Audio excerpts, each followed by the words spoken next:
우리 인생에서 아주 중요한 또 행복한 순간들은 오랜 시간이 가도 그 순간의 느낌 하나, 바람결 하나 다 생생하게 생각이 납니다.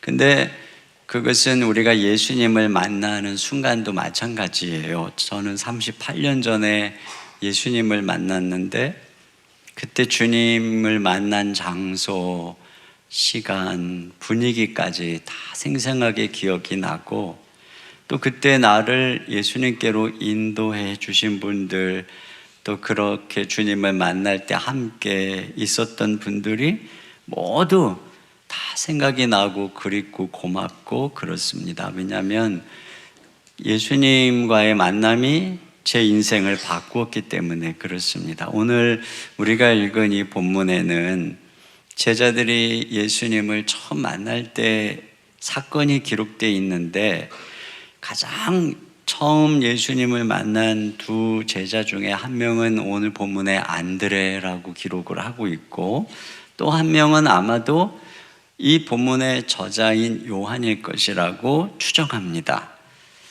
이 복음서 요한복음을 기록할 때 연대가 대략 AD 90년경으로 추산한다면 이때의 요한의 나이는 한 90세 정도 될 때입니다. 그러니까 요한이 10대 후반에 예수님을 만났다면 예수님을 만난 지 한 70년쯤 흐른 때거든요. 그런데도 요한의 기억 속에 예수님을 만난 시간이 정확하게 남아 있어요. 39절입니다. 시작. 예수께서 이르시되 와서 보라. 그러므로 그들이 가서 계신 데를 보고 그날 함께 거하니 때가 10시쯤 되었더라. 그리고 오늘 제자들도 누가 자기를 그리스도께로 인도했는지 정확하게 기억하고 있습니다. 왜냐하면 예수님과의 만남이 그들의 인생을 송두리째 바꿨기 때문에 그런데요. 오늘 본문의 저자인 요한은 자기의 이야기는 침묵하고 객관적으로 제자들의 이야기를 기록하고 있는데, 특별히 베드로를 대표로 그가 예수님을 만날 때 어떤 일이 있었는지를 기록해 주고 있어요. 42절입니다. 시작. 데리고 예수께로 오니 예수께서 보시고 이르시되 내가 요한의 아들 시몬이니 장차 게바라 하리라 하시니라. 게바는 번역하면 베드로라. 여기 보니까 베드로를 보자마자 너는 요한의 아들 시몬이다, 이렇게 말씀하세요.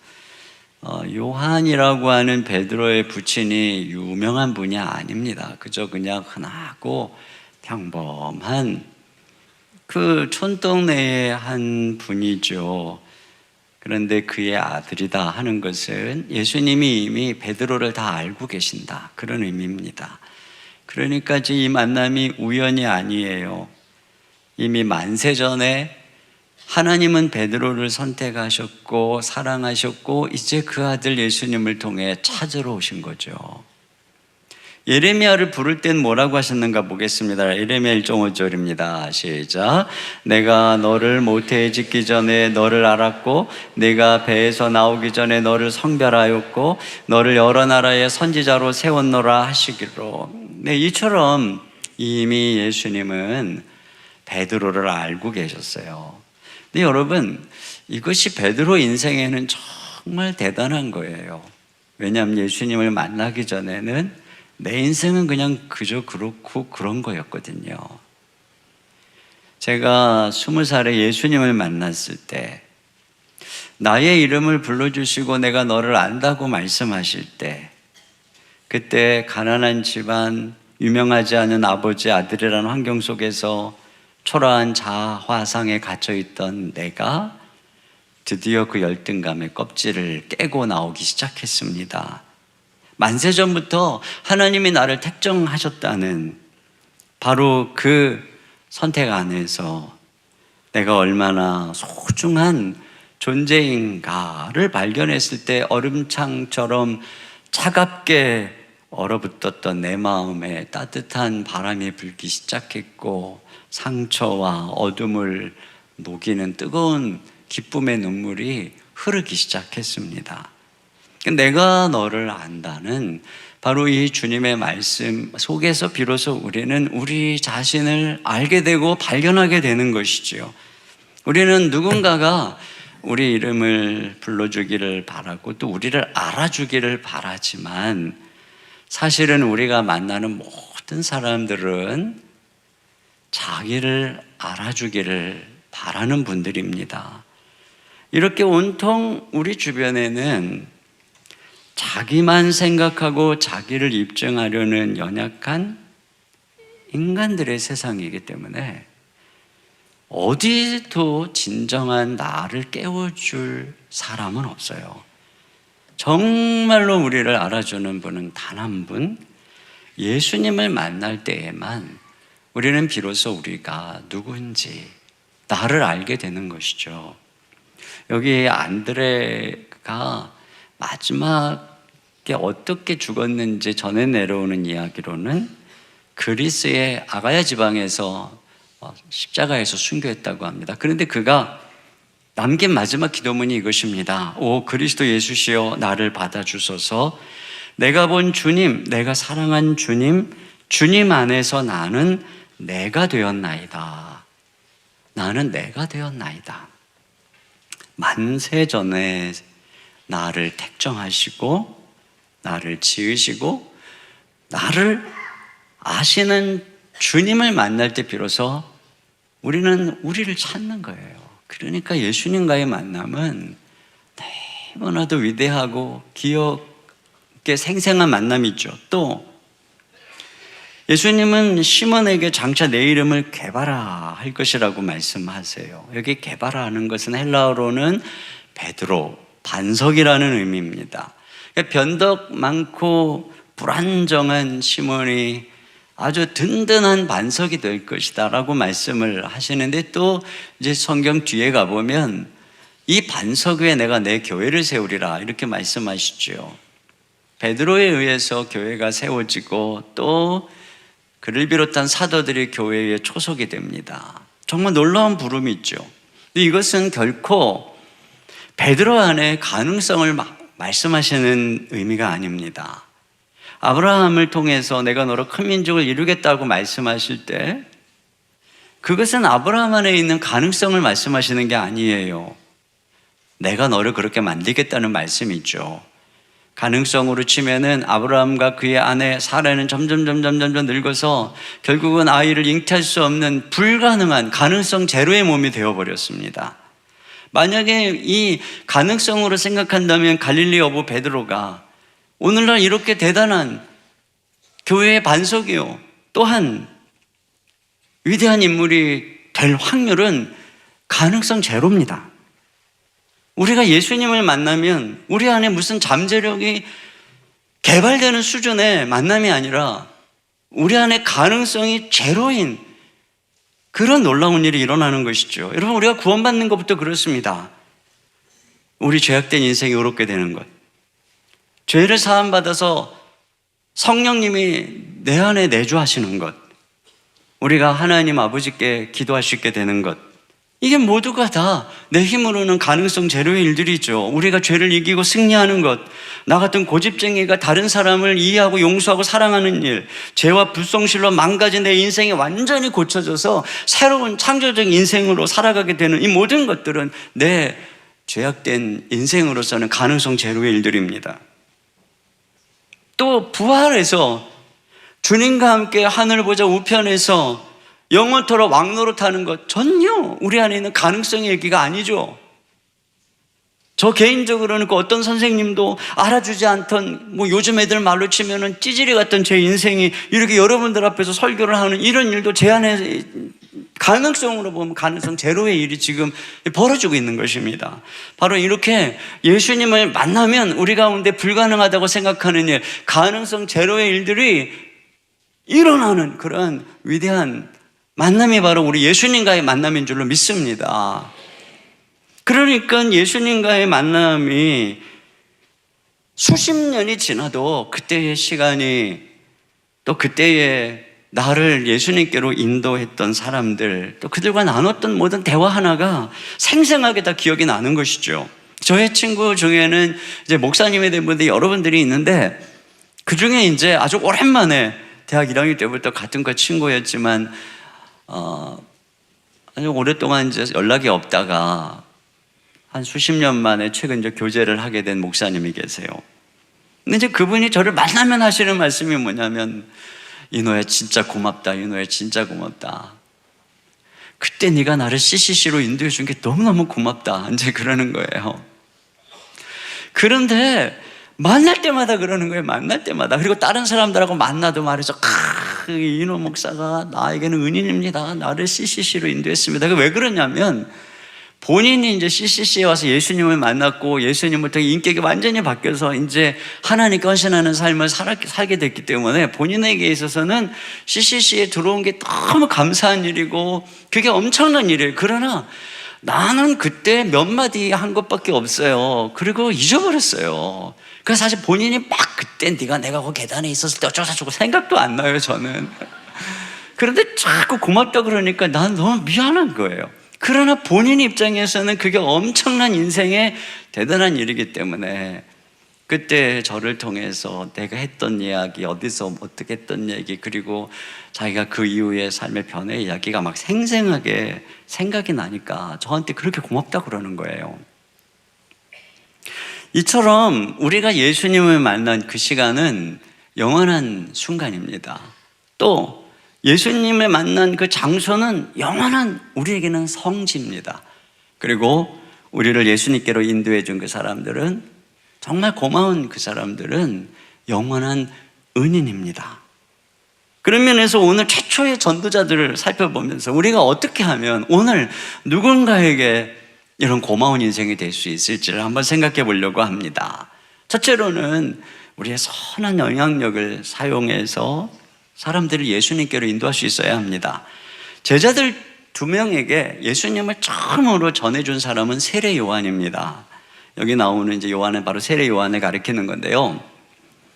세례 요한은 성령님의 계시를 통해서 예수님이 메시아인 것을 알게 됩니다. 그리고는 자기의 제자들 중에 안드레와 그리고 아마도 요한으로 추정되는 이 2 제자에게 예수님을 소개하는데요. 35절입니다. 시작. 또 이튿날 요한이 자기 제자 중 2 사람과 함께 섰다가 예수께서 거니심을 보고 말하되 보라 하나님의 어린 양이로다. 그랬더니 2 제자가 어떻게 합니까? 37절 시작. 2 제자가 그의 말을 듣고 예수를 따르거늘. 또 40절입니다. 시작. 요한의 말을 듣고 예수를 따르는 2 사람 중에 하나는 시몬 베드로의 형제 안드레라. 여기 보면 이들이 그의 말을 듣고, 그러니까 뭐 말도 간단해요. 보라 하나님의 어린 양이로다 라고 하는 그의 말을 듣고, 요한의 말을 듣고 예수님을 따르기 시작했다는 것입니다. 왜 그들은 세례 요한의 한마디 말에 예수님을 따르나요? 여기서 바로 그들의 스승인 세례 요한의 영향력을 보게 되는 것이죠. 여러분, 우리가 전도하기 가장 좋은 사람들은 우리의 영향력 아래에 있는 사람들이죠. 그런 면에서 우리 그리스도인들이 선한 영향력을 가진다면 우리가 전도하는데 큰 도움을 얻을 수가 있어요. 이 세상에서도 물건을 팔 때 광고 모델로 누구를 세우느냐에 따라서 똑같은 물건인데 매출 차이가 막 엄청나게 난다고 하잖아요. 이처럼 우리가 복음을 전하는 데 있어서도 똑같습니다. 사실 우리 그리스도인들에게는 유명한 연예인보다는 복음을 잘 전해주시는 목사님들이 더 의미가 있죠. 하지만 믿지 않는 분들에게 있어서는 목사님들의 그런 영적인 가치를 모르기 때문에 오히려 그들의 눈에 보이는 건 세상적인 영향력입니다. 그래서 벌써 교회 주변의 이 현수막을 보고 와, 금메달리스트 왕년의 그 양영자 선수 그분이 오신다고, 또 이영표 선수가 온다고 막 이런 소문들이 이 주변에 막 회자되고 나도 한번 가볼까 이런 분위기가 그런 관심을 표하는 분들이 있습니다. 이처럼 우리가 세상에서 누군가에게 대해서 가진 선한 영향력은 복음을 전하는 데 큰 도구가 되죠. 물론 이것이 무슨 엄청나게 유명하거나 또는 큰 명성을 가져야만 가능한 것은 아닙니다. 부모가 자녀에게 전도하고, 삼촌이 조카에게 전도하고, 선생님이 제자들에게 전도하고, 또는 연예인이 팬들에게 전도하고, 코치가 자기 수강생들에게 전도하고, 사장님이 직원들에게 전도하고, 이렇게 할 수 있는 것이죠. 그래서 이렇게 우리가 있는 어떤 지위, 그런 자리에서 우리가 선한 영향력을 이 세례 요한처럼 발휘할 수 있다면 우리 말은 엄청난 권세가 있는 것입니다. 그런 면에서 지금 우리가 사회적으로 가지고 있는 또는 뭐 가정에서든 우리의 포지션은 그 자체가 전도의 소중한 도구임을 인식해야 됩니다. 왕 에스더에게 내게 이 지위가 주어진 것이 이때를 위함이 아닌 줄 어떻게 알겠느냐라고 말씀하잖아요. 이런 사명의식을 가지고 우리는 오늘날 이 사회 속에 존재하도록 보냄받은 것입니다. 두 번째로는 이 관계가 전도의 탁월한 도구라는 것을 알게 되는데요. 뭐 직위가 있거나 명성이 있는 유명한 사람만 영향력을 행사하는 게 아닌 것을 알 수 있어요. 오히려 그것보다도 더 영향력이 있는 게 깊은 관계라는 것을 오늘 본문이 보여줍니다. 오늘 세례 요한을 통해서 예수님을 만난 안드레가 가장 먼저 전도하는 누구를 전도하고 있는가를 보세요. 40절 41절 시작. 요한의 말을 듣고 예수를 따르는 두 사람 중에 하나는 시몬 베드로의 형제 안드레라. 그가 먼저 자기의 형제 시몬을 찾아 말하되 우리가 메시아를 만났다 하고, 메시아는 번역하면 그리스도라. 그러니까 이게 먼저라고 그러죠. 제일 먼저 누구에게 복음을 전하고 있어요? 예수님을. 자기 형제, 자기 혈육인 베드로에게 예수님을 소개하는 것입니다. 여기 두 제자 중에 한 명이 안드레잖아요. 안드레가 그의 형제인 베드로에게 복음을 전했다면 또 한 제자는 요한이란 말입니다. 그 요한의 형제는 누구예요? 야고보죠. 그러니까 오늘 본문의 뉘앙스 속에는 요한이 자기 이야기는 하지 않지만 아마 그도 형제인 야고보에게 예수님을 소개했을 확률이 아주 높아요. 그리고 성경을 보면은 베드로, 안드레, 야고보, 요한은 함께 갈릴리 바다에서 같이 고기를 잡는 어부 동업자로 소개가 되고 있습니다. 그러므로 이들의 이 끈끈한 관계 속에서 복음이 증거돼서 이들이 예수님의 제자가 됐다는 것을 이해할 수 있죠. 자, 여기 42절을 보시면 데리고 예수께 오니 이렇게 되어 있어요. 근데 여기 데리고, 안드레가 베드로를 데리고 온다는 이 말은 의미상 체포한다라고 하는 의미를 갖고 있습니다. 그러니까 상당히 지금 강권적으로 자기 형제를 끌고 예수님께 갔다고 하는 뉘앙스를 지금 품고 있는 거예요. 근데 이게 바로 깊은 관계의 강점이에요. 이게 관계가 이렇게 깊으치나면 이렇게 뭐 끌고라도 가는 거예요. 끌고 그냥 가자 막 이러면서 끌고라도 가고, 그것이 큰 신뢰나 상처가 안 돼요. 근데 관계가 이렇게 깊지 않으면 우리가 요즘 세상에는 복음만 전해도 엄청나게 불쾌하게 받아들이고 반감을 가지는 것들이 요즘 세상이죠. 우리 집사람이 지난 주간에 이제 뭐 선물도 준비하고 초청도 준비하고 편지도 준비하고 그래가지고 이제 이 주변에, 아파트 주변에 관계를 맺고 있는 여러분들에게 이제 가서 초청장을 증거하는데 그 중에 이제 한 분이 엄청나게 아내에게 반감을 표시를 했는가 봐요. 그러니까 아내가 와가지고 너무 마음 아파하고 있는 모습을 제가 이렇게 보게 되었어요. 그러나 관계가 있는 분들은 그렇게 반응을 하지 않거든요. 뒤에 보면은 예수님께서 빌립을 다이렉트로 부르는 내용이 나옵니다. 43절입니다. 시작. 이튿날 예수께서 갈릴리로 나가려 하시다가 빌립을 만나 이르시되 나를 따르라 하시니. 근데 이렇게 다이렉트로 그냥 보자마자 빌립에게 너 나를 따르라라고 말씀하신 이유가 있어요. 44절입니다. 시작. 빌립은 안드레와 베드로와 한 동네 베세다 사람이라. 그 빌립은 그 조그만 동네에 이미 예수님의 소문은 파다하게 퍼졌을 텐데, 또 베드로와 안드레와 한 동네 사람이라고 이렇게 말하는 것은 이미 베드로와 안드레, 그리고 또 당연히 야고보, 요한도 알았겠죠. 그들이 예수님을 따르는 제자가 되었다, 예수님을 만났다, 뭐 이런 소식을 아마 들었을 것입니다. 그러니까 그러한 관계를 기반으로, 여러분 보통 우리도요, 남편이 교회를 안 나가도 우리 집사람이 더 사랑에게 나간다, 우리 애들이 더 사랑에게 나간다, 그러면 그 남편은 어느덧 더 사랑에게와 친숙해지고 우호적인 관계가 되거든요. 마찬가지예요. 이 관계가 이렇게 중요한 것이에요. 그렇게 해서 예수님을 만난 빌립이 이번에는 누구를 전도하냐면 나다나엘을 전도하거든요. 45절입니다. 시작. 빌립이 나다나엘을 찾아 이르되 모세가 율법에 기록하였고 여러 선지자가 기록한 그 일을 우리가 만났으니 요셉의 아들 나사렛 예수니라. 벌써 이 빌립은 앞에 안드레가 전도하는 거 달라요. 우리가 메시아를 만났다 이렇게 전도하는 거하고 다르게 지금 길잖아요. 율법에 기록하고 여러 선지자가 기록한 그 일을 우리가 만났다 이러면서 나다나엘에게 설명하는 거 보면 이 두 사람이 상당히 좀 생각이 깊은 사람이라는 걸 알 수 있어요. 그러니까 나다나엘이 어떻게 반응합니까? 나다나엘이 이르되 나사렛에서 무슨 선한 것이 날 수 있느냐? 나사렛에서 무슨 선한 것이 날 수 있느냐? 그러니까 나사렛이라고 하는 동네에 대해서 성경이 언급한 적이 없어, 이런 의미도 있을 것이고, 그런 촌땡리에서 무슨 인물이 나겠어, 이런 회의적인 태도를 보이고 있어요. 그럼에도 불구하고 빌립이 뭐라 그러냐? 그 다음 뭐라 그래요? 보세요. 빌립이 와서 이르되 와서 보라 하니라. 예, 상대가 이렇게 회의적인데도 와봐 그런 거죠. 그러니까 어떻게 됐어요? 47절에 예수께서 나다나엘이 자기에게 오는 것을 보시고 여기서도 자기에게 끌려오는 거죠. 여전히 나다나엘도 빌립에게 체포돼서 오는 거예요. 이게 바로 관계전도의 강점입니다. 그러니까 여러분, 우리가 맺고 있는 관계가 이렇게 예수님께로 사람들을 인도하는 데 소중한 통로가 된다는 것을 이해해야 돼요. 그제 제 아내가 어느 순장님 얘기를 해주는데요. 이 순장님이 처음에 이제 교회를 안 다니시는 분이었어요. 수지에서. 근데 이제 아이들하고 놀이터에만 나가면은 항상 웃으면서 인사하는 어떤 아기 엄마가 있었던 거예요. 그리고 반갑게 이야기도 잘하고, 놀이터에 있다 보니까 엄마들하고도 친구가 되고 그렇게 된 거죠. 그렇게 참 인상 좋은 분이다 하고 호감을 가지고 있었는데, 어느 날 이제 집으로 초대를 해서 식사 같이 하죠. 그랬더니 갔더니 거기에 또 놀이터에서 자주 보던 다른 엄마들도 있는 거예요. 그리고 그 엄마들이 자기를 너무 이렇게 환영해 주더라는 것입니다. 그래서 이제 그 모임에 가서 늘 자기 환영해 주고 하니까 모임을 참석을 했는데, 이제 지금 알고 보니까 그게 바로 다락방이었다는 거예요. 근데 자기가 그 다락방을 무려 1년 동안 교회를 안 다니면서 다락방만 나갔대요.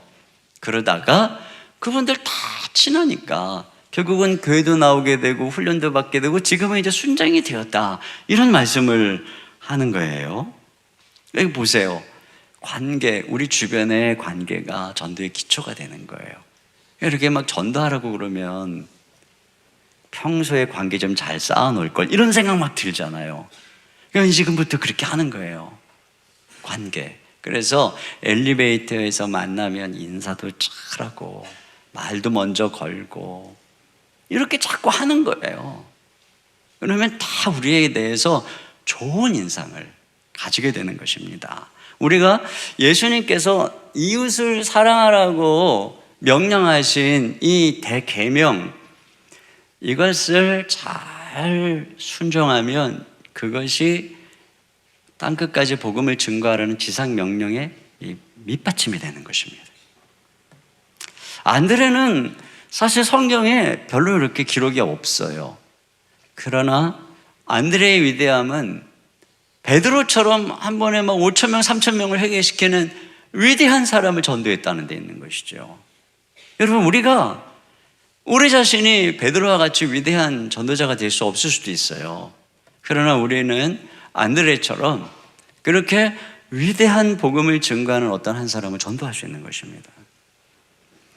세 번째로 우리가 여기서 보게 되는 것은 이 비슷한 사람들끼리 서로 전도를 잘할 수 있다는 것이에요.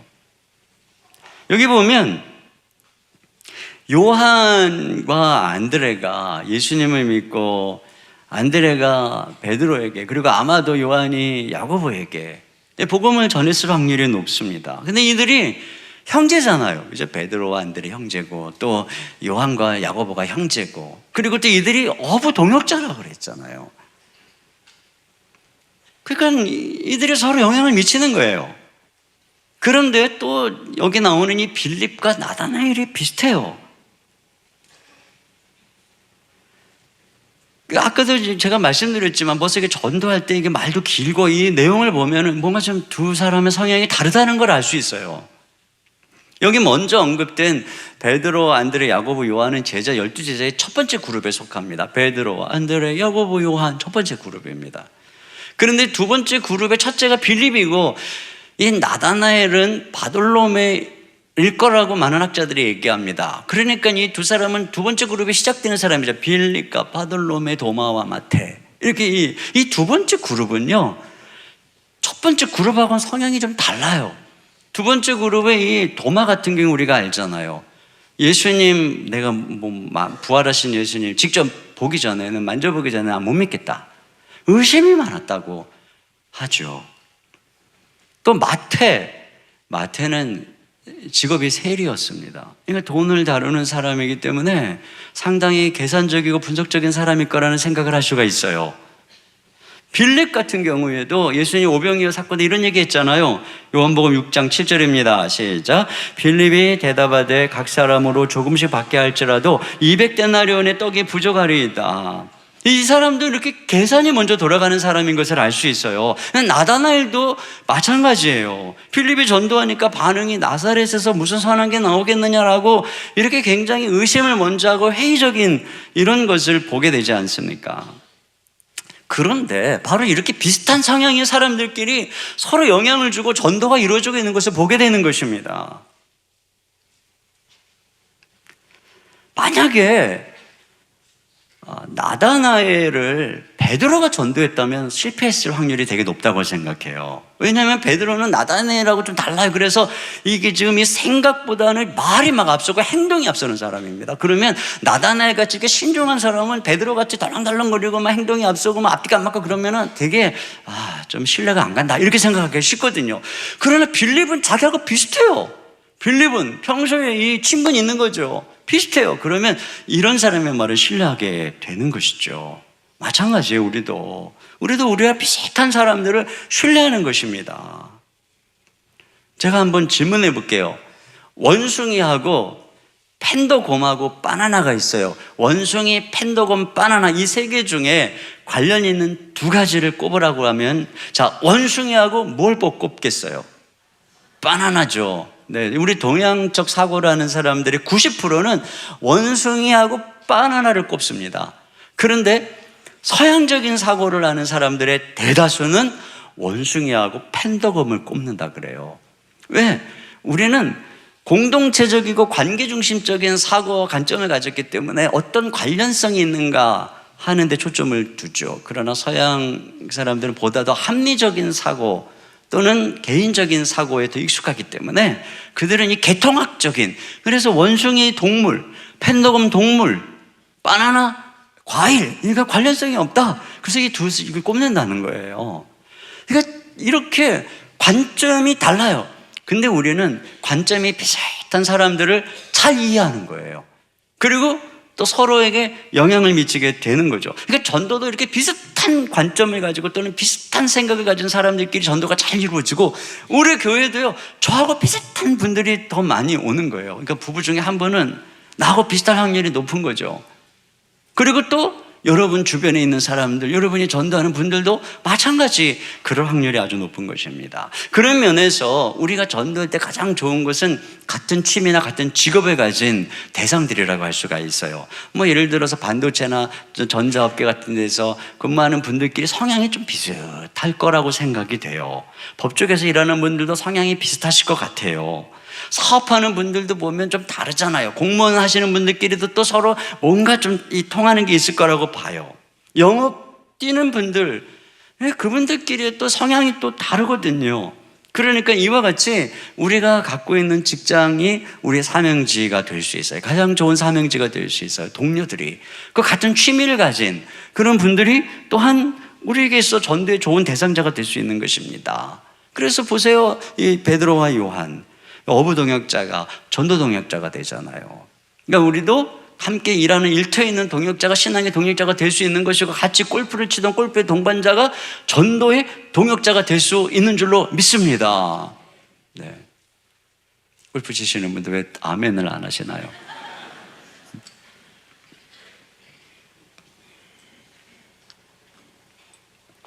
그 다음은 예수님의 전도 모습인데요. 예수님의 전도 모습에 두 가지 특징이 있어요. 하나는 예수님이 정죄와 비난이 아니고 사랑과 칭찬으로 전도하신다는 것입니다. 베드로한테도 그렇게 접근을 하셨는데 나다나엘에게도 그래요. 나다나엘은 더군다나 예수님에게 반감을 가졌던 사람, 약간 무시했던 사람입니다. 나사렛에서 무슨 선한 게 나겠느냐. 누군가가 나를 무시했다라고 생각이 되면은 내가 이렇게 반응이 차갑게 나가기가 쉽거든요. 근데 예수님은 나다나엘을 보자마자 이렇게 말합니다. 47절입니다. 시작. 예수께서 나다나엘이 자기에게 오는 것을 보시고 그를 가리켜 이르시되 보라, 이는 참으로 이스라엘 사람이라 그 속에 간사한 것이 없도다. 왜 이렇게 칭찬을 했는가가 이제 그 다음에 있어요. 나를 어떻게 아느냐고 하니까, 자, 그 다음에 읽습니다. 시작. 빌립이 너를 부르기 전에 내가 무화과 나무 아래에 있을 때에 보았노라. 무화과 나무 아래에 있을 때에 보았다, 이렇게 말씀을 하고 계세요. 근데 무화과 나무 아래서 그러면 도대체 나다나엘이 무엇을 했길래 주님이 그를 간사한 것이 없는 사람이라고 칭찬을 했을까요? 여기에 대해서 많은 성경학자들은 이 무화과 나무가 우리나라의 느티나무처럼 이렇게 가지를 들이고 있어서 이스라엘 사람들은 그 아래서 쉬기도 하고 또 같이 앉아서 있기도 하고 또 한적한 곳에 있는 무화과 나무 아래서는 경건한 사람들이 율법을 묵상하기도 하고 기도하기도 하고 그렇게 많이 사용했다고 합니다. 그러므로 유추할 수 있는 것이죠. 나다나엘이 무화과 나무 아래서 기도하고 있었을 거라는 말입니다. 그래서 예수님께서는 나는 내가 아무도 없는 무화과 나무 아래서 기도하는 것을 보았어, 이런 얘기죠. 당시의 바리새인들은 자기들이 하나님 앞에 경건한 것처럼 사람들에게 보이려고 시장이나 거리에 나가서 사람들이 보이는 데서 기도를 했단 말이에요. 그런데 그하고는 다르게 나다나엘은 아무도 없는 한적한 무화과 나무 아래서 홀로 기도하는, 사람들에게 자기의 경건 행위를 보이려고 하지 않는 그러한 간사한 것이 없는 참 이스라엘 사람이야, 예수님이 이렇게 말씀하셨다는 거죠. 그런데 이것도 예수님께서 지나가다가 보신 게 아니고 예수님의 신적인 통찰로 그렇게 지금 보고 말씀을 한 거예요. 그렇기 때문에 나다나엘이 당신 하나님의 아들입니다, 그리고 당신은 이스라엘의 왕입니다, 이렇게 고백을 한 것이죠. 그러면 예수님께서 이와 같이 신적인 능력으로 나다나엘의 그런 모습을 볼 수 있었다면 당연히 나다나엘의 허점, 또 그의 위선 또는 그의 죄도 다 볼 수 있었겠죠. 그렇다면 나사렛에서 뭔 선한 게 나겠느냐라고 은근 경멸하고 무시하는 그를 향해서 그냥 한번 일침을 놓는 그러한 지적을 하실 수도 있어요. 그러나 예수님께서는 나다나엘의 그 좋은 점을 칭찬하고 있는 것을 보게 됩니다. 여러분, 이게 이제 예수님이 전도하시는 모습을 우리가 유심히 생각하면서 우리 오해를 한 가지 좀 풀 게 있어요. 우리는 예수님이 사람들의 폐부를 찔러보기 때문에 전도 대상자들을 앞에 두고 예수님이 강사라면 그들의 죄를 다 지적하고 회하라, 이렇게 말씀했을 것 같거든요. 그런데 예수님이 하신 전도를 보면 그렇지 않다는 것을 알게 됩니다. 예수님께서는 오히려 그들을 향한 큰 은혜와 사랑과 용서를 베푸시며 사랑으로 접근하고 있는 경우들이 훨씬 많다는 것을 알 수 있어요. 베드로가 주님 앞에 나는 죄인으로서 고백하게 된 것도 예수님이 너 죄인이야 하고 막 죄를 드러내서가 아니잖아요. 두 배에 가득하게 고기를 잡는 만선의 축복을 경험하니까 그 앞에서 그냥 엎드러지거든요. 삭개오 같은 경우에도 그냥 자기 같은 죄인의 집에 들어오면 수근거림을 당할 수 있음에도 불구하고 예수님이 그의 집에 가서 같이 세리들과 먹고 마실 때, 그럴 때 삭개오가 내 재산의 절반을 팔아서 또 누군가에게 도둑질한 게 있으면 4배나 갚겠다고 회개를 하잖아요. 이처럼 예수님께서는 이렇게 먼저 사랑으로 용서로 다가가고 있다는 것을 우리가 기억해야 합니다. 이 깡패는 자기가 가진 것이 없으니까 어떤 처녀가 마음에 들면 협박하거나 또는 뭐 힘으로 사랑을 얻어내려고 하겠죠. 그러나 매력이 있는 왕자는 그렇게 할 필요가 없어요. 자기 아름다움을 그대로 아름다움으로 나가면 그 마음을 얻겠죠. 마귀는 우리의 마음을 얻기 위해서 아마 때때로는 천사처럼, 광명의 천사처럼 가장도 하지만 결국은 본색을 드러내서 너 무슨 죄를 지었지? 이렇게 우리를 협박해서 끌고 가는 것이 마귀입니다. 그러나 예수님은 충분히 아름다운 분이시기 때문에 그 아름다우신 예수님, 그분 앞에 나가면 그냥 저절로 우리의 추함, 저절로 우리 안에 있는 죄를 깨닫고 고백하고 그분의 그 아름다움 앞에 무릎을 꿇게 되는 것이죠. 예수님께서 우리에게 다가오는 방식은 이런 거예요. 한번 가만히 생각해 보세요. 예수님이 언제 여러분을 협박했어요? 협박할 필요가 없다니까요. 협박하는 것들은 다 뭔가 없어서 그런 거예요. 만약에 누군가가 굉장히 무슨 예언의 은사가 있는데 신통방통한 듯 여러분의 과거를 맞추고 막 죄를 갖다가 맞춰가지고 여러분을 끌고 가려고 한다면 그 사람 필시 귀신에게 쓰인 것이에요. 절대로 성령께서 그렇게 하시지 않습니다.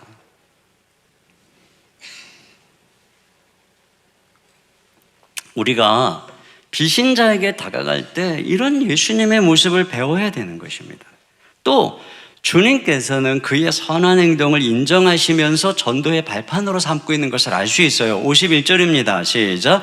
또 이르시되 진실로 진실로 너에게 이르노니 하늘이 열리고 하나님의 사자들이 인자 위에 오르락내리락 하는 것을 보리라 하시니라.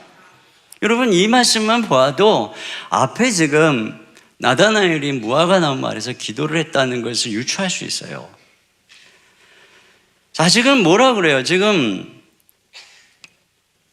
예수님께서는 야곱이 베델에 누워서 꾸었던 그 꿈에서 뭘 봤어요? 하늘이 열리고 사닥다리가 하늘부터 땅에 연결되었고 거기로 천사가 오르락내리락 하는 것을 야곱이 보았단 말입니다. 그런데 이제 예수님 뭐라 그러시는 거예요? 하늘이 열리고 천사가 인자 위로 천사가 오르락내리락 하는 것을 보리라, 이렇게 말씀하고 있는 것입니다. 왜 이야기를 하겠습니까? 내가 네가 기도하는 것을 보았다. 그러나 그가 기도할 때 하늘은 닫혀 있습니다.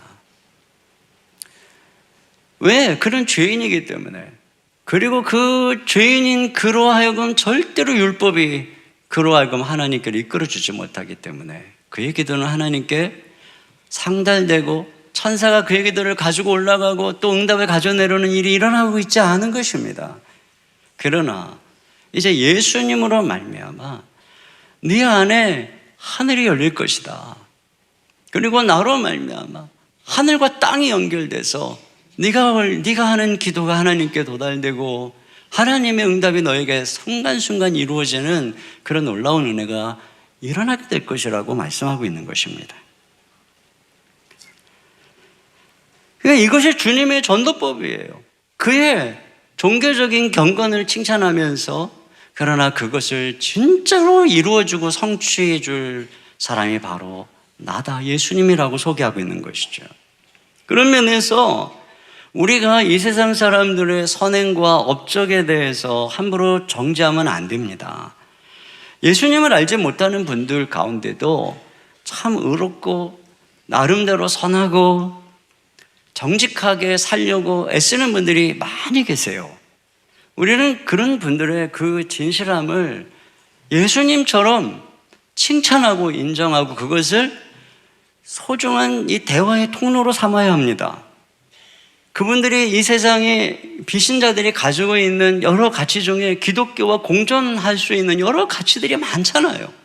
정직이라든가 근면이라든가 리더십이라든가 순수함이라든가 또 땀과 노력이라든가 이런 것들을 우리가 인정해주고 그리고 그것을 접촉으로 삼아서 오늘 예수님처럼 그를 주님께로 이끄는 이러한 일들을 우리가 해야 하는 것이에요. 근데 이런 일을 잘하는 것이 천주교가 잘하는 것 같아요. 근데 그에 반해서 우리 기독교는 이런 부분에서 실패하고 있어요. 그래서 어느새 함부로 세상 사람들을 정죄하고, 그래서 그들이 보는 기독교인들은 되게 무례하고 거칠고 또 가볍고. 근데 원래 여러분, 교회는 이렇게 가벼운 곳이 아니었어요. 우리가 이 성경을 보세요. 성경이 어디가 가벼워요?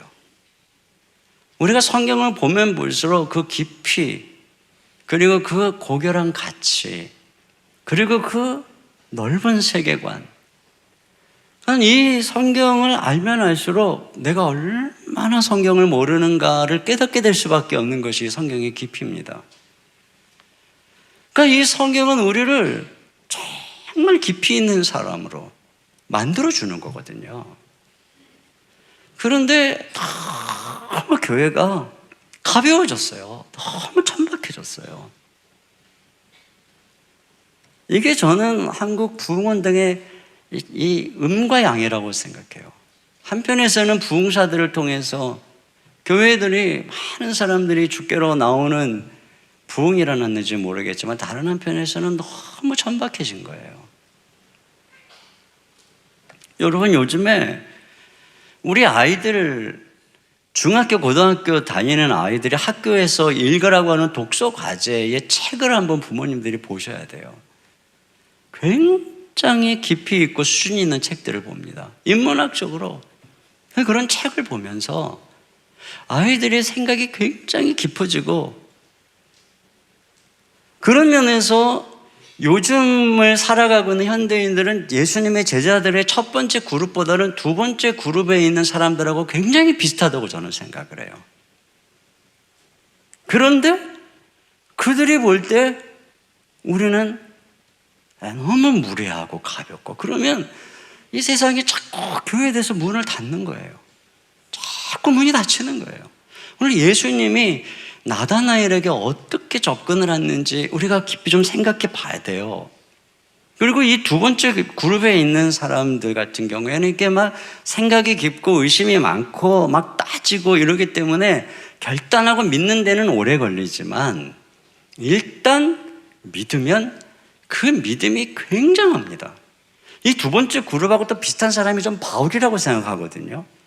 근데 베드로는 그냥 막 앞으로 돌진하고 말 먼저 하고, 그러다가 뭐 실수하고 이러지만, 그래서 안디옥 교회 가서도 선교하러 갔다가 외식해가지고 기껏 그 사람도 상처나 주고. 근데 바울은 딱 예수님 믿고 나서 말씀 연구하고 그것으로 딱 마음에 기초를 가지니까 그냥 전 세계를 다니면서 어떤 그 핍박이 있어도 꿋꿋하게 끝까지 이 기독교의 체계를 딱 세우잖아요. 마태 같은 경우에 마태복음을 기록했는데, 이 마태복음을 보면 마태복음의 기가 막힌 구조, 그리고 이 구약의 이 그 성경하고 너무나 그 밀접한 연관성 속에서 마태가 얼마나 성경에 해박하고 깊이가 있는 사람인가를 마태복음에서 알 수 있게 되거든요.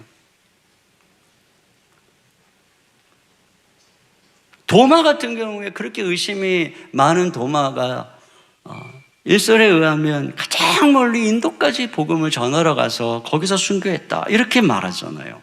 그러니까 의심이 강한 사람들은 또 결국은 이렇게 믿음으로 예수님을 믿기 시작하면 좀 늦었지만 남다르게 믿는 거예요. 그래서 우리 교회도요, 막 20년, 30년 만에 예수님을 믿은 진짜 의심하는 남편들이 딱 예수님을 믿고 나서 그 주님을 알아가고 훈련하고, 그게 열심히 말이에요. 다른 사람은 10년은 걸려야 되는 거 1년 만에 다 해내는 분들을 봅니다. 우리 교회에 39세의 한 형제가 있어요. 아직 결혼을 안 해가지고 삼청년부에 있는데, 이제 박사과정을 하면서 또 벤처 회사의 대표로 있어요.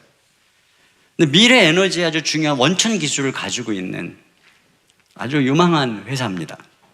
근데 이 형제가 기독교에 대해서 아주 비판적인 형제였습니다. 철저한 무신론자로서 신은 인간의 필요에 의해서 만들어졌다. 신을 믿는 사람들은 나약하고 비이성적인 사람들이다. 그래서 이제 우리 교회 다니는 그의 이제 친구가 전도를 하면 계속 진화론을 얘기하면서 창조론을 비판하고, 오히려 이제 자기를 전도하는 친구에게 너는 내가 볼 때 머리도 좋고 이성적이고 논리적이고 합리적인 친구인데 어떻게 하다가 그렇게 광신적인 비이성적 단체에 빠지게 되었냐 이러면서 오히려 막 비난을 하고 공격을 했다고 합니다. 그런데도 이제 친구가 그를 사랑하는 마음으로 꾸준히 전도를 하니까 어느 순간에 이런 마음이 들었대요. 이성적이고 똑똑한 친구가 계속 와보라고 권유한다면 한 번쯤 속는 셈 치고 가보는 것도 나쁘지는 않겠다. 혹시 내가 모르는 또 다른 세계 논리 에너지가 있다면 그것도 경험하고 배워보는 것도 나쁘지 않겠다. 이제 이런 생각을 하고 교회를 처음 따라왔다는 것이에요. 근데 교회를 처음 와서 이제 말씀을 듣다 보니까 야, 교회도 뭐 그렇게 나쁜 것은 아니네. 또 때때로는 교회가 참 사람 냄새가 나서 좋다. 이런 긍정적인 이제 생각을 가지게 된 겁니다. 그래서 그냥 교양, 문화 정도로 교회 생활을 하는 건 뭐 나쁘진 않겠다 생각하고 친구를 따라서 교회를 매주 나오게 된 겁니다. 교회를 매주 나와서 이제 설교를 듣다 보니까 전에는 하지 않았던 생각을 하기 시작한 거예요. 자꾸 죄에 대해서 생각하게 되고, 죽음에 대해서 생각하게 되고, 죽음 이후에 대해서 생각하게 되고, 나 자신도 지금은 자신만만하지만 한계가 있는 존재라는 것을 생각하게 되고, 그러다 보니까는 인간의 어떤 진화론에 대해서도 그렇다면 뭔가 시작점이 있지 않을까, 그렇다면 뭔가 그 시작에 절대자가 있는 것은 아닐까, 이런 생각으로 머리가 막 복잡해지기 시작한 겁니다. 그걸 찾아보려고 혼자서 막 성경을 탐색하기 시작하고, 그러던 중에 이제 제가 어느 때 이제 창세기 강의를 했는데, 창세기 강의를 들으면서 이제 말씀이 이 형제 안에 들어온 거예요. 거기서 인간은 죽음을 피해갈 수 없는 존재이고 인간과 인류의 반복되는 불행과 비극은 죄의 문제라는 사실을 깨닫게 된 것이죠. 그런 순간에 그가 그동안 가지고 있던 이성의 틀이 완전히 깨지고 영적인 눈이 열리고, 그러다 보니까 이제 형제가 반대로 이제는 말씀에 훈련에 적극적으로, 그래서 그 짧은 시간 동안 훈련받고 제자 훈련받고, 그리고 지금은 이제 일부 예배 조명 봉사로 섬기고, 2000년 때서부터 리더로 세가족반 섬김으로 바나바로 섬기는데 지금은 3000년부터 이렇게 섬기고 있다는 것입니다. 그리고 이 회사 이름도 라이트 브릿지라 그래갖고 세상에 빛을, 하나님의 빛을 전달하는 브릿지가 되겠다, 이런 마음으로 그렇게 짓고져 사업을 하고 있다는 거죠. 근데 이 얘기를 들고 보면 이 형제가 그렇잖아요. 굉장히 회의적이지만 자기랑 비슷한, 그가 생각할 때 자기처럼 이성적이고 합리적이고 똑똑한 그 형제가 전도하니까 한번 가볼까? 그러다가 결국은 이 주님을 만나게 되는 것입니다. 이 세상 사람들이 미국 대통령 이름은 몰라도 코카콜라는 다 알잖아요. 뭐 러시아, 중국, 아프리카, 세계 어느 곳에도 코카콜라가 없는 곳은 거의 없어요. 그럼에도 불구하고 코카콜라는 계속 전 세계 언론과 방송 매체를 동원해서 연일 광고를 하고 있거든요. 그러니까 한 신문 기사가 코카콜라 본사를 찾아가서 물었대요. 코카콜라는 전 세계에 안 들어간 나라가 없고 코카콜라를 모르는 사람이 없는데 왜 그렇게 막대한 예산을 들여서 날마다 광고합니까? 그랬더니 답변이 이거예요. 네, 코카콜라는 전 세계에 안 들어간 나라가 없을 정도로 퍼져 있습니다. 코카콜라를 모르는 사람은 거의 없을 것입니다. 그러나 우리가 막대한 돈을 들여서 홍보하는 것은 지금도 코카콜라를 모르는 신생아들이 순간마다 태어나고 있기 때문이고, 코카콜라를 아는 사람들은 날마다 죽어가고 있기 때문입니다. 만약 코카콜라가 단 하루라도 한 달 혹은 1년 이상 광고를 하지 않는다면 코카콜라는 세상 사람들에게 금방 잊혀지게 될 것입니다. 와, 코카콜라를 갖고도 이런 생각을 하는데, 여러분, 그런데 이 일이 지금 우리가 일어나고 있는 것입니다. 우리가 전도하지 않고 있는 사이에 점점 예수님을 아는 사람들은 천국 가고 있고, 지금 10대, 지금 20대들은요, 예수님에 대해서 한 번도 들어보지 못한 사람들이 80% 이상입니다. 우리 어렸을 때는 교회 한번 나가보죠. 지금은 교회라고 하는 것 자체를 나가보지 않은 아이들이 한 반에 80%, 90%예요. 그대로 지금 이런 일이 일어나고 있는 것입니다. 전도하지 않으면 결국은 세대가 끊기는 거예요. 어느 목사님이 눈이 오는 날에 근데 운전을 초보였어요. 운전을 막 하고 가는데 아내가 전화를 했어요. 여보, 올 때 기저귀 좀 싸와. 그런데 이제 알았다고 하고서 그 초보에 신경 쓰고 거의 1시간쯤 운전하고 집에 와서 이제 근처에 와서 생각이 났어요. 뭐 사오라 그랬는데. 근데 뭐를 사오라고 했는지 생각이 안 나는 거예요. 그래서 가까운 슈퍼에 가서 생각이 안 나니까 이거저거 막 샀어요. 그래가지고 오렌지 주스도 사고 우유도 사고 과일도 사고 아이스크림도 사고 과자도 잔뜩 한 봉다리를 사가지고 집에 들어갔어요. 그러니까 아내가 이제 봉지를 딱 꺼내보니까 기저귀가 없는 거예요. 기저귀가. 옆에 기저귀. 이 남편은 잔뜩 사왔는데 아내 말대로. 근데 가장 중요한 게 없는 거예요. 그러면 욕먹는 거죠. 구박받는 거예요. 마찬가지입니다. 우리가 이 세상에서 열심히 주의 일을 하는데 하나님께서 넌 내가 시킨 심부름 전도라는 심부름 하고 왔어. 근데 딱 그것만 안 하고 왔다. 그러면 이제 그냥 여러분 엄청 구박받는 거예요. 우리 시간 같이 찬양 드렸으면 좋겠어요. 우리 행복 주제를 앞에 두고 우리 예수 믿으세요. 우리 찬양 같이 드렸으면 좋겠습니다. 당신은 지금 어디로 가나요? 발걸음 무겁게. 이 세상 어디 쉴 곳 있나요? 머물 곳 있나요? 예수 안에는 안식이 있어요. 평안이 넘쳐요. 십자가 보여 믿는 자마다 구원을 받아요. 우리 1절하고 2절만 같이 좀 부르도록 하겠습니다. 우리 박수 치면서 힘차게 찬양하겠습니다.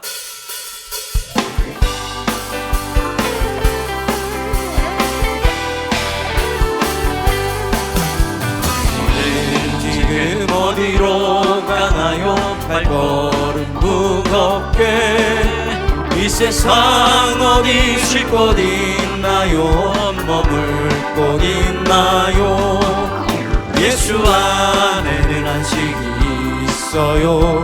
평안이 넘쳐요. 십자가 보혈 믿는 자마다 구원을 받아요. 예수 믿으세요. 예수 믿으세요. 예수 믿으세요. 예수 믿으세요. 예수 믿으세요. 당신은 오늘 누굴 만나나요? 위로 받았나요? 이 세상 누가 나를 대신하여 목숨 버렸나요? 고통의 멍에 벗어버리세요. 예수 이름으로 마음 열고 주님 맞으세요. 기쁨이 넘쳐요. 예수 믿으세요. 예수 믿으세요. 예수 믿으세요. 예수 믿으세요. 예수 믿으세요. 예수 믿으세요. 예수 믿으세요. 예수 믿으세요. 예수 믿으세요. 예수 믿으세요. 다시 함께 기도하겠습니다. 하나님 아버지 감사합니다. 오늘 말씀을 통해서 우리가 구원받았을 때를 다시 한번 돌아보게 하시고 우리에게 얼마나 고마운 사람들이 있었는지 다시 생각나게 해주셔서 감사합니다. 그리고 오늘 우리도 누군가에게 세상에서 내가 누구인지 알지 못하며 어둠 속에 있는 그들에게 예수님을 소개하는 그 고마운 한 사람 되기를 간절히 소원합니다. 사랑하는 주님, 우리가 우리에게 주어진 영향력을 가지고 우리에게 주어진 권위를 가지고 우리의 직업과 우리의 취미와 우리의 삶의 현장에서 우리 주변에 있는 많은 사람들에게 복음을 전할 수 있도록 도와주시옵소서. 예수님처럼 회의와 또 비판과 비난을 하는 이 세대 사람들에게, 이 세대의 나다넬 같은 사람들에게 사랑으로 그들을 인정하고 그들에게 사랑과 용서의 빛을 비추며, 그래서 그것을 통해 그들과 대화하고 예수님을 증거할 줄 아는 그런 지혜와 사랑의 마음을 우리에게 허락하여 주시옵소서. 주님, 이번 돌아오는 주일 행복축제를 위해서 우리가 기도하고 있는 한 사람 한 사람의 심령을 주님이 찾아가 주셔서 만져주시고, 우리는 초청하고 우리는 그들에게 말했지만 이제 그들의 마음을 주장하시는 분은 우리 주님이신 줄로 믿사오니 하나님 아버지, 저들의 심령을 가난하게 하시고 겸손케 하시고 어떤 바쁜 일이 있어도 주님께 나올 수 있도록 그들의 마음을 주장하여 주시옵소서. 또한 짧은 시간이지만 우리에게 또 만날 사람들을 붙여주시고 예비해 주셔서 하나님 그들을 주님께로 초청할 때 이번 행복축제의 아름다운 결실을 맺을 수 있도록 도와주시옵소서. 이 시간 주님께 감사하며 귀한 예물 올려드리오니 하나님 아버지, 우리가 드리는 이 예물이 귀한 영혼들에게 주의 복음을 증거하는 통로로 아름답게 쓰여지도록 축복해 주시고, 또 드리는 가정 하나님께서 많은 것으로 맡기시고 싸울 것이 없도록 부으시고 저들을 복의 통로로 삼아 주시옵소서. 건강의 복을 허락하여 주시옵소서. 기도하고 꿈꾸는 것들을 이루어 주시옵소서. 자녀들을 축복해 주시고 입시를 앞에 두고 있는 아들, 딸들에게 지혜와 총명과 건강과 담대함을 허락하여 주시옵소서. 예수님 이름으로 기도하옵나이다. 아멘. 우리 하나님께 준비하신 헌금을 드리겠습니다.